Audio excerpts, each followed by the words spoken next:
કેટલાય શબ્દ પ્રયોગો આપણે ક્યારેય નહીં સાંભળ્યા હોય એવા સાંભળવા ઘણાએ અત્યારથી જ એના પ્રારંભ કરી દીધા. મારી ભારતીય જનતા પાર્ટીના આગેવાનોને અને કાર્યકર્તાઓને વિનંતી છે કે મર્યાદાની રેખાનું પાલન કરીને જ કમળનો પ્રચાર કરજો. કોઈને ગાળ દેવાથી કદી કોઈ મોટો થતો નથી. આપણી કમનસીબી છે કે આપણા ભાગે વિપક્ષ એવો આવ્યો છે કે આપણે પાર્ટીને કઈ કેવું કે એના મુખિયાને કઈ કેવું.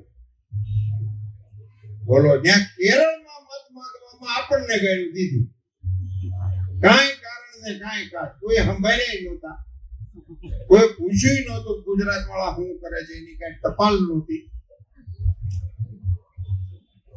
મિત્રો, એમાં એક બહુ મહત્વનો સંદેશ સમાયેલો છે, એને મારે તમારી એને શેર કરવો.